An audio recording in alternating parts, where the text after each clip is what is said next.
I do vocal sound effects, vocal interpretations, sounds from right in my vocal box right here itself. The sounds such as horses galloping. Oh, you like it, huh? And water gurgling, you know, when you pull the cork out of the bottle.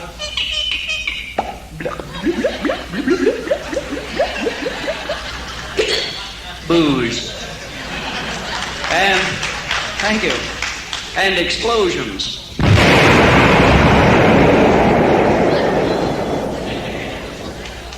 There goes Cuba. Thank you. Now, whatever you're doing here tonight, hurry. You know, if you're going to applaud, hurry, because the light's going to fade this suit. This one here is made out of wood. Can you imagine clothes made out of wood? You're walking down the street behind a woman. She's got a wooden dress on and a knothole falls out of the dress. I guess we're going to have to look into that. Yep. Don't laugh, men. We're getting it. Wooden coats, wooden pants, no zippers, swinging doors. That's the way it goes. There she goes.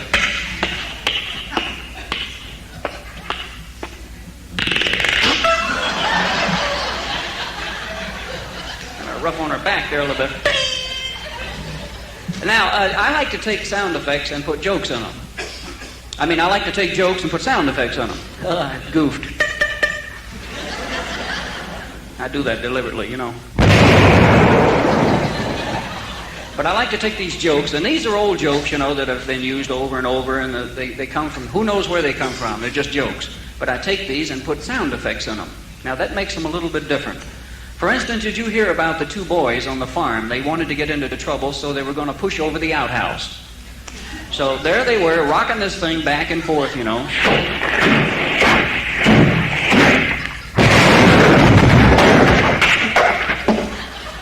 And then they run back into the house, you know. Right behind them, here comes the father. They open the door and go in. Right behind them, the father. He gets them in the corner, you know. Okay, who did it? The two kids look at him and says, did what? And he says, pushed over the outhouse, that's what. And they said, well, we did. And he says, well, I'm going to whip you for it. And they said, oh, wait a minute, hold on. George Washington chopped down the cherry tree. He told the truth, they didn't whip him. He said, that's right. But his father wasn't in that cherry tree either.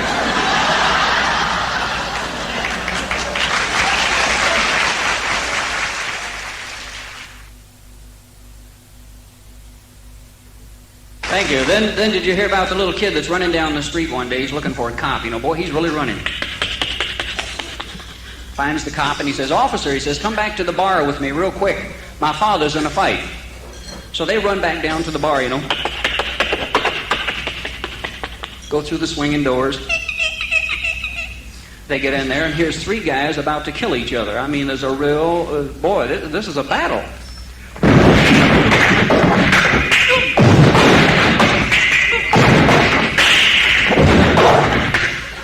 So the cop watches these guys. He finally turns to the kid, and he says, okay, kid, which one's your father? The kid looks at the cop, and he says, I don't know. That's what they're fighting about.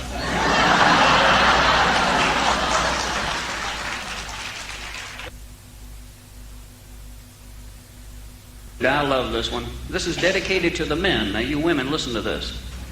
You men, you know, well, let's say you women, you know, when the men come home late at night, about 2, 3 in the morning, well, not at night, in the morning, and you know, what do they try to do? They try to sneak into the house, isn't that right? They try to be as quiet as possible to get into that house. So what do? They drive up into the driveway with as least noise as possible with that car.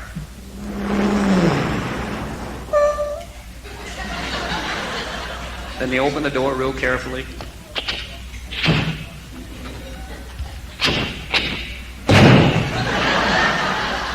Stinking door. Then he takes off his shoes and walks across the grass. Gets the keys out, opens the front door.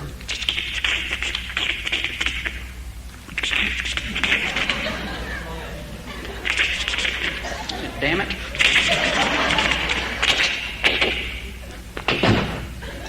walks into the house, rugs. Up the stairs, opens the bedroom door.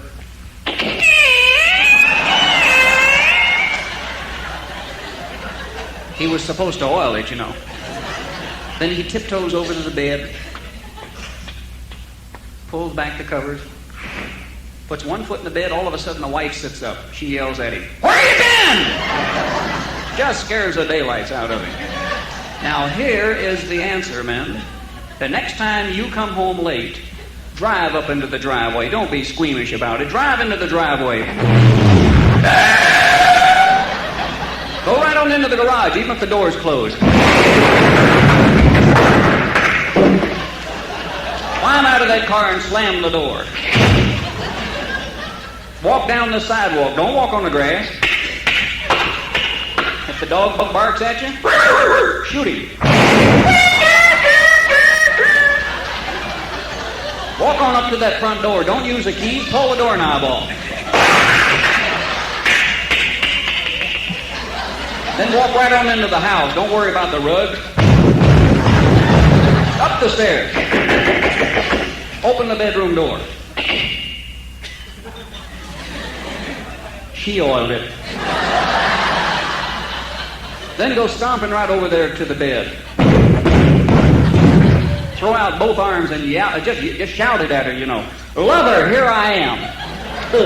You know, 9 times out of 10, that woman will lie there and pretend she's asleep.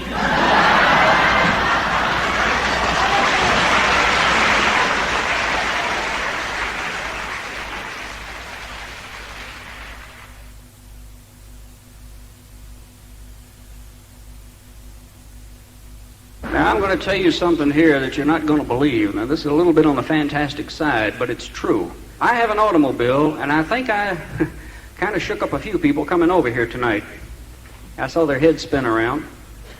And what this is all about, you see, I have an amplifier in the car under the dashboard.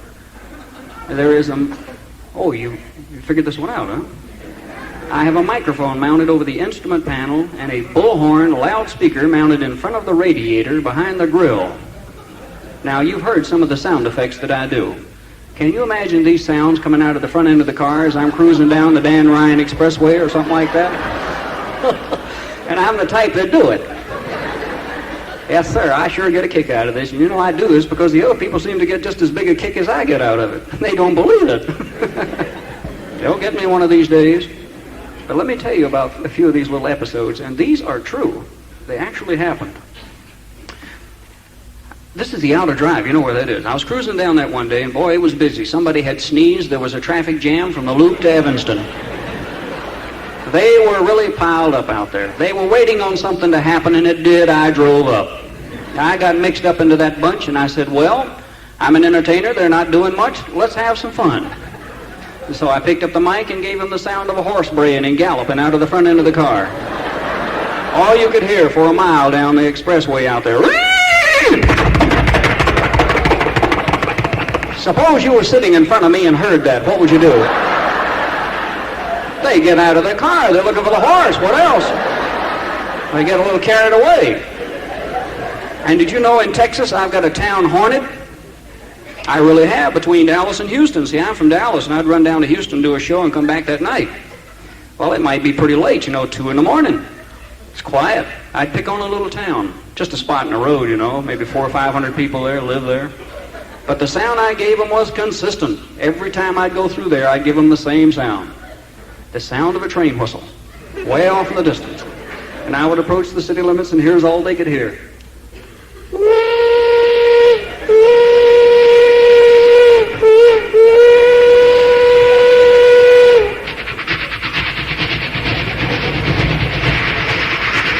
And I'd pass right on through that town. Well, I kept it up for 6 months, and I drove those people clear out of their cotton-picking skulls. They didn't have any tracks in that town.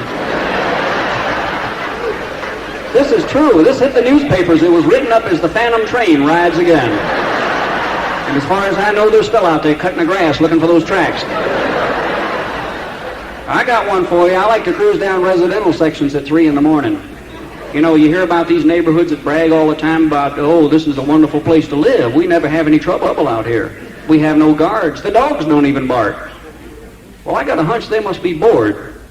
So I decided, well, I might as well live it up for them a little, you know, give them a little excitement out there. They've never had anything written up in the paper about their neighborhood, but when I get through, boy, they're going to have it.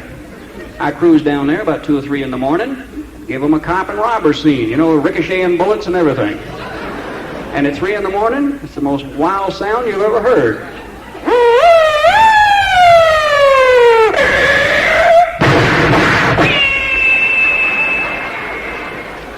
You ought to see the lights pop on in those houses. People are climbing out the windows, the dogs are barking. They can't find nothing. They're looking for the trouble. I have another one I got to tell you about, and this is true. This is absolutely, well, all of them have been true, but I mean, I emphasize this one because this is October the 31st. Not today, but I mean, I'm talking about this date. You know what that is. That's Halloween. Now, I believe in that date. I believe we're falling down on the job here. There's too much treats and not enough tricks. Now, I believe in the tricks. And you know, when you're sitting at home and you have that doorbell bit, you know, there's always somebody there begging for candy. Then they turn around and sell it. But this is what I did. I strung a loudspeaker over to the next door neighbor's house and put the loudspeaker in his garage. Now, he wasn't living there at the time. This was a skeleton of a house. All there was just this garage. This emphasizes the sound even more. I put the wires across to my garage, plugged it into the remote system in my car, laid the microphone down on the floor, and went back upstairs to watch television. Sure enough, here it comes. Open the front door. There's a father standing there with a bunny. The little ears, you know. She was begging for candy, so I gave her the candy bar, you know, and she curtsied to me and all that jazz. And the father said, thank you, and they closed the door, and they went back toward the car. Now, his wife was in the car waiting, engine running, you know, fast getaway. And I hurried back out to the garage as soon as I closed the door. I got in the garage, and I saw him. He was halfway between the house and the car. It was dark. It was cold. I picked up the mic, and I gave him the most blood-curdling sound you've ever heard. I gave him the sound of a big Alaskan baying wolf. And all he could hear, did you see the Hound of the Baskervilles last night? Here was that sound.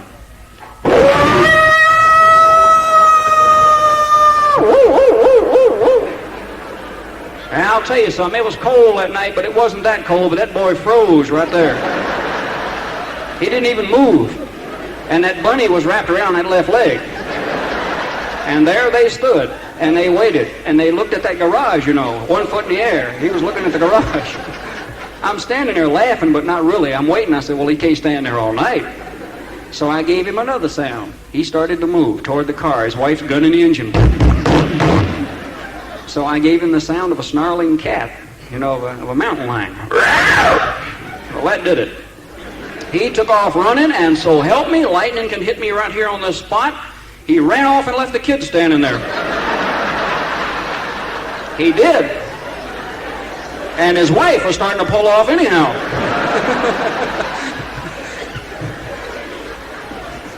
Can you believe that?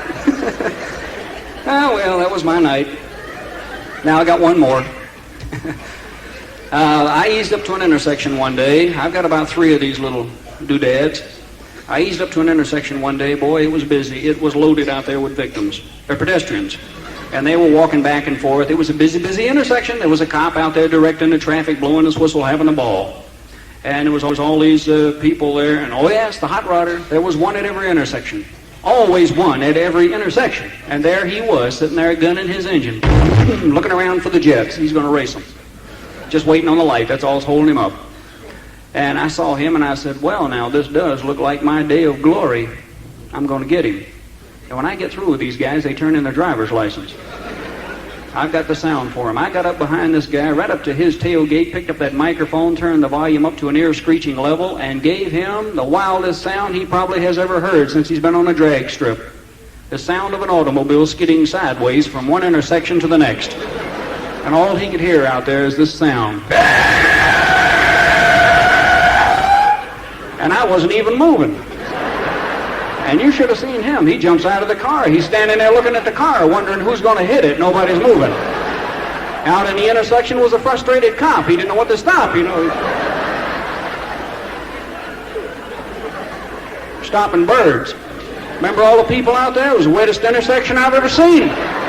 Never seen that much brake fluid. Thank you very much, ladies and gentlemen. It's been a real pleasure working for you. Thank you and good evening.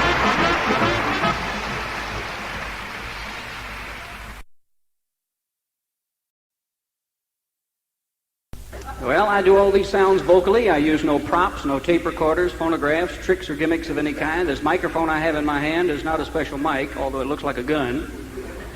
It's a standard stock Shure Brothers mic. Everybody thinks there's a tape recorder inside of it. We can't get it in there yet, but the Japs are working on it. Now, tonight I'd like to tell you a wild and woolly story, complete with all the vocal sounds. This story I call The Big Duck Hunt. This is all about duck hunters, guys who like to hunt ducks. Now, I know you like to hunt ducks. You know, you women do too. So in order to hunt ducks, you've got to get out to the duck blind. And in order to get to the duck blind, you must employ some means of transportation. Let's take our duck hunters one at a time and see their problems and tribulations of getting out to the duck blind. Now, the first one is going to gallop down to the duck blind on the back of a horse. So he runs out there, puts his foot in the stirrup, and throws himself over into the saddle. Well, then he gets up and goes back around, tries again. Once he's on the back of the horse, he takes his hand and he reaches back and slaps the horse on the rear. And then he starts the horse out with just a simple walk.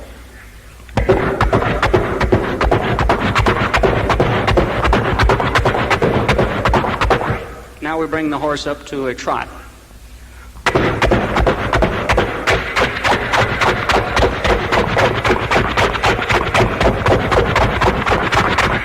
Now let's bring the horse up to a canter.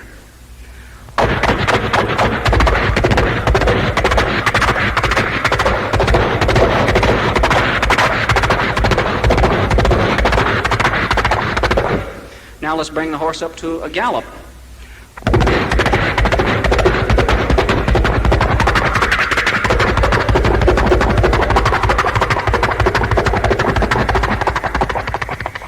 Now we cross a highway, a hard-top surface like concrete.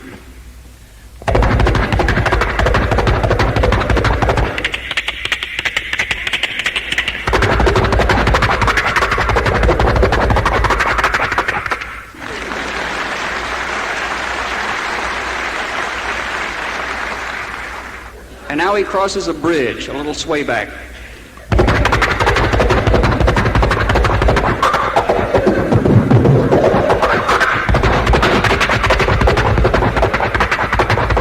Then he's going to jump a little shallow stream. Oh, it's not very wide. It's about from the front of the stage to the back of the hall.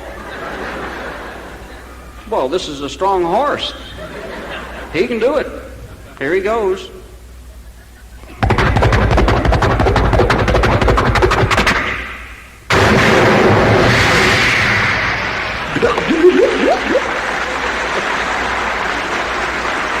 Thank you. That takes care of the first duck hunter. Now our second duck hunter is going to take a jet. He's got more money than brains. He bought himself a jet, and this is a single engine job because I've only got one tongue. That's something to think about. So he goes out there and crawls into this thing, whirls over the turbine.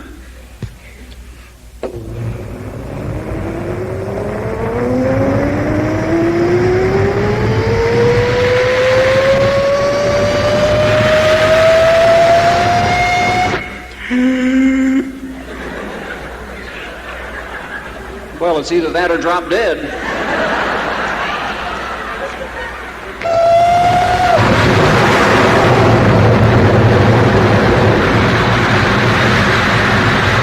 Well, he got it started, thank God. He taxis out to the end of the runway and he blasts off.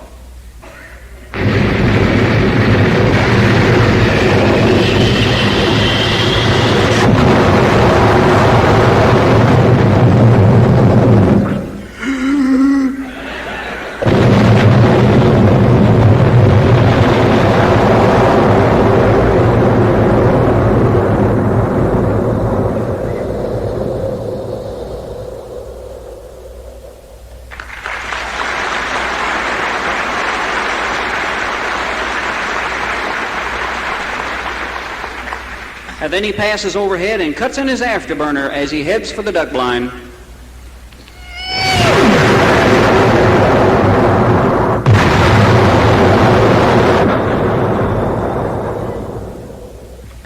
That takes care of the second duck hunter because, you see, he was only 2 miles from the duck blind and he overshot.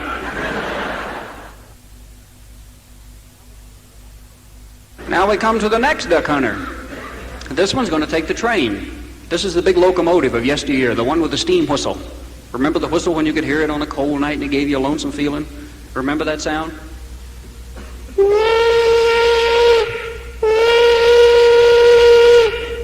Well, it's gone now. Well, it is. It's gone. It's been replaced. Progress has taken over. We have the diesel electric. Can you imagine anything more lonesome sounding on a cold night when you're alone than a diesel electric?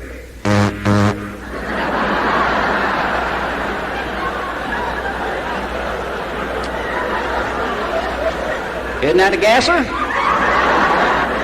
There's the train in the station, and our duck hunter is on board. Here are the nostalgic sounds of this old giant locomotive which has passed into history.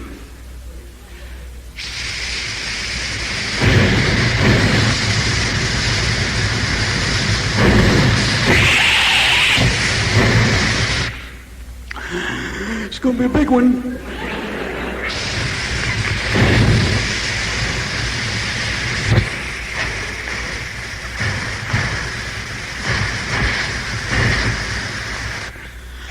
More steam.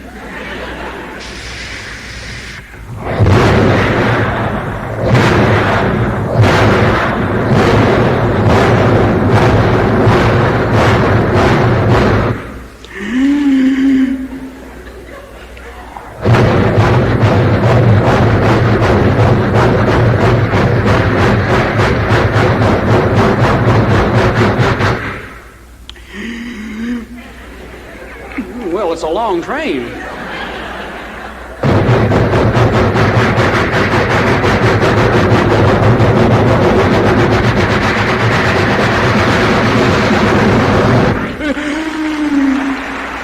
I got one to go.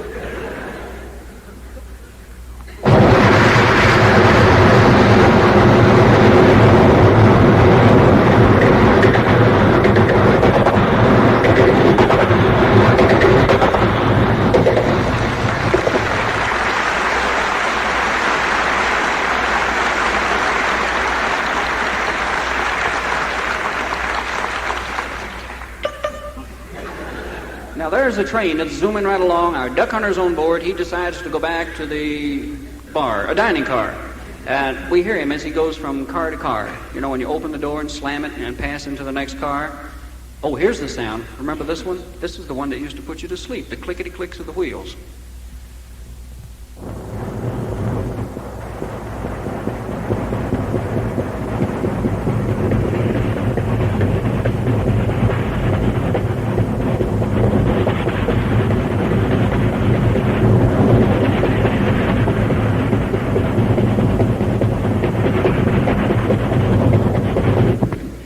Then he opens the door and goes, "Oh, you like that one, huh?"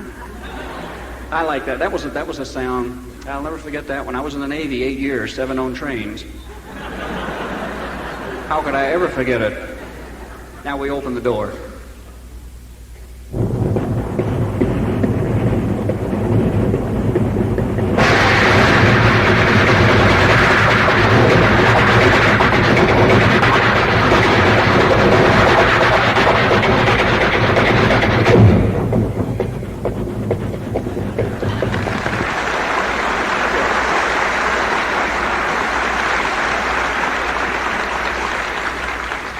Then he reaches the smoking platform, and we listen to the wheels as they click along there. They cross the switch track, and then the little bell goes by.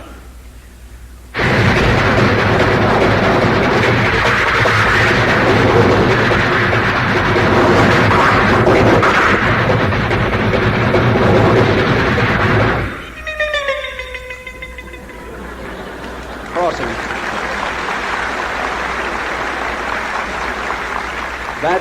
That takes care of that duck hunter. You see, he caught the wrong train.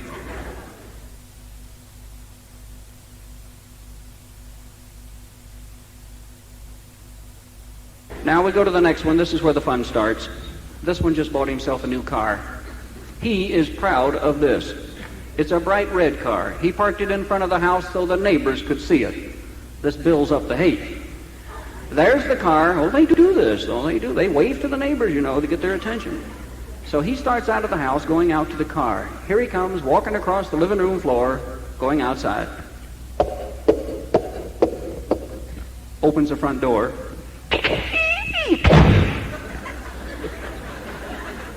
Oh, you like that? You want to do it again? I'll do it again.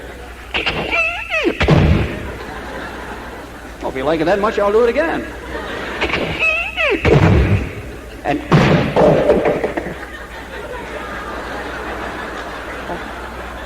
overdid it. The doorknob came off. I'll kick it over there. It'll fall down those wooden stairs and hit the concrete. I'll kick it.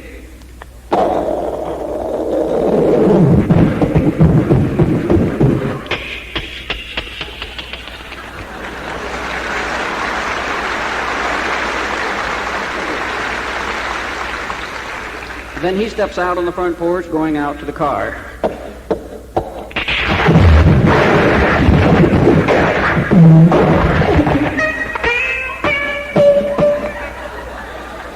Fell onto the front porch on an empty beer can. Climbs out from underneath the the front porch, and then he goes on out to the car. Now, this is a beautiful car. This is a magnificent piece of machinery. They send men to college for 4 years to study how to become mechanical engineers, electrical engineers, stress engineers, and all kinds of engineers. This is the result, the end result. He opens the door and climbs in. Checks the electric windows. You push the little button and the windows go up and down electrically, occasionally.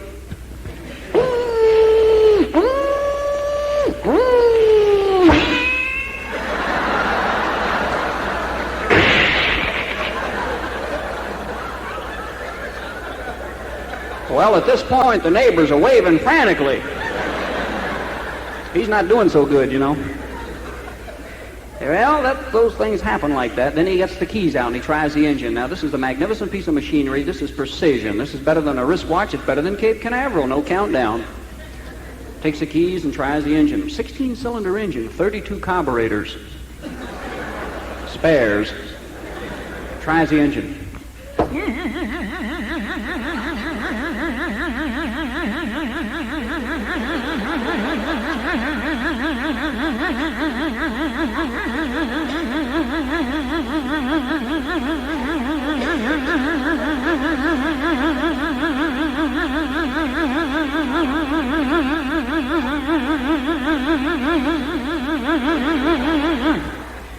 Well, he's got a damn good battery.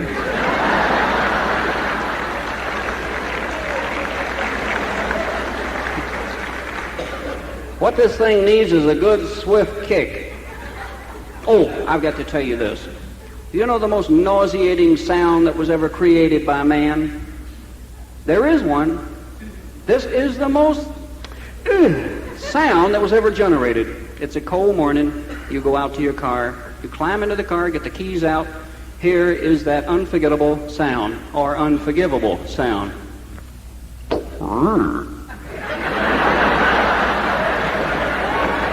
But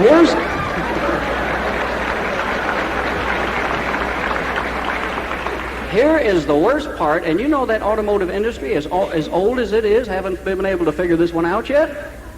Here is the worst part. That stinking thing is trying to start, and it's so cold that it keeps hitting on a different cylinder.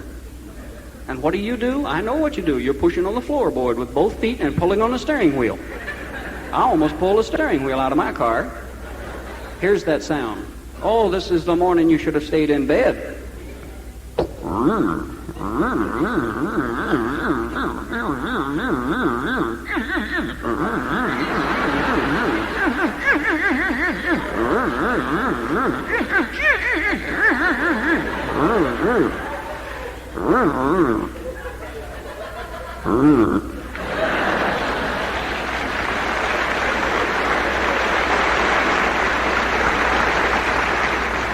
Like I said, this car needs a good swift kick. Now, that's the way my grandfather used to get the old car started. He'd get out and take a piece of chalk, mark an X in the middle of the bumper, and take his foot and busted one. He'd get back into that thing, and he'd take off down the road.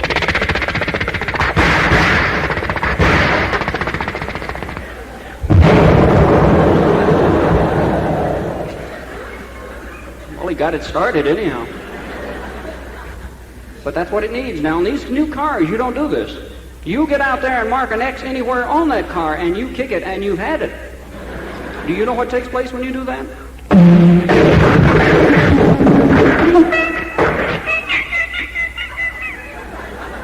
Well, they're making them thin. They are. You know, these big $20,000 jobs they brag about? No, they put the big V and the diamonds on the hood. You know, it's great. It looks great. You can walk out there and take your hands and push the whole side of the car in. Have you ever done that? And some of them are so thin you can't get the you got it in. And even and even those little bitty sports cars like that little Volkswagen. You know what a Volkswagen is? That's a pregnant roller skate.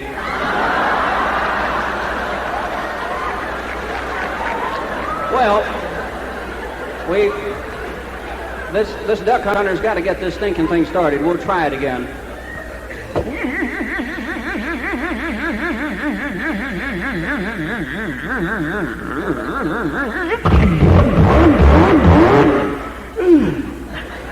God, that had me a little worried.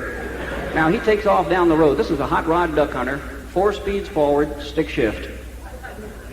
Here he goes. Hang on.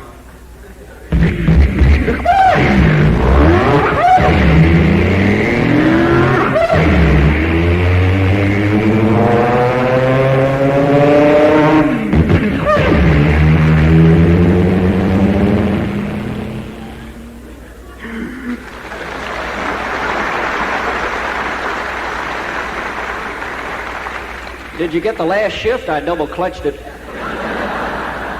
Here he comes. Watch this. This is the fast car.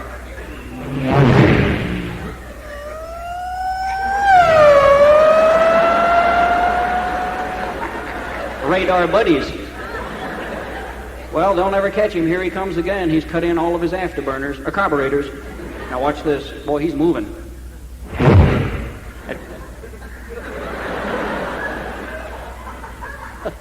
That was him. When you go at speeds like that, you're not sure of yourself. You know, 700 miles an hour is dangerous. You can't see the road. Matter of fact, you don't even know you're on a road. Up ahead was a big sign. The sign says, "Stop at a right-hand turn, dangerous curve." Really, there was a cliff there. Here he comes.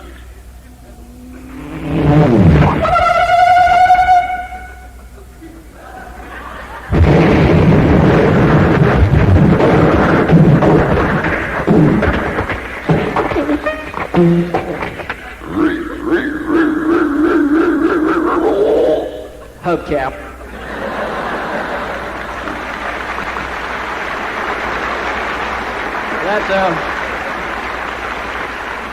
That takes care of that duck hunter. Now we got one to go. This next one's got it made. All he has to do is step off the pier into the boat. A very simple task. So he steps off the pier.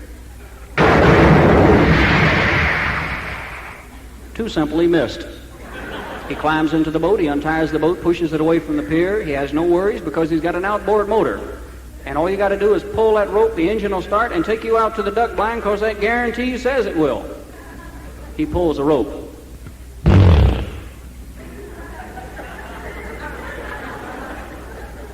He reads the guarantee, it says pull the rope again. Turns the page, says pull the rope again. Turns to the last page and it says tear up the guarantee. What this thing needs is a good hard pull, and the way you do that is put one foot in the bottom of the boat and one on the transom. Grab a hold of that rope and pull. Put some elbow grease behind it.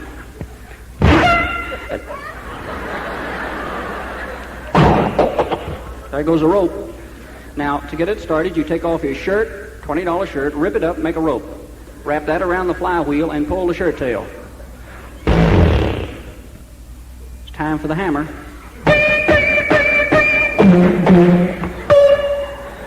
It'll start now. He pulls that shirt tail.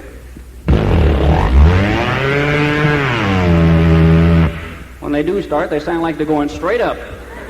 Well, he takes off across the lake to the duck blind like all sane, courteous, responsible boatmen do.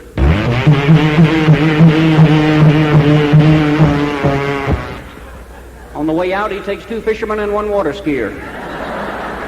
Now he eases the boat into the duck blind. He's ready to hunt ducks. He breaks open that double-barrel shotgun, loads it. He's ready.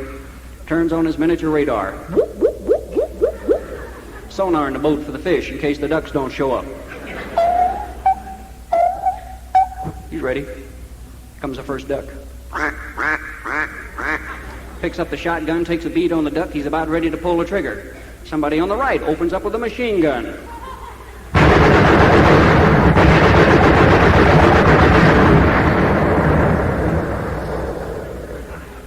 You think that's frustrating? Somebody on the other side opens up with a 40-millimeter cannon.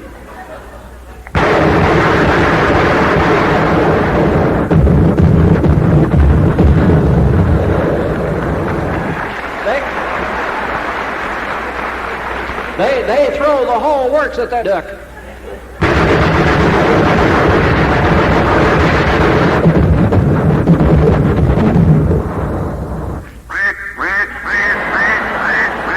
And so ends the story of the Big Duck Hunt. Thank you very much, ladies and gentlemen. Thank you.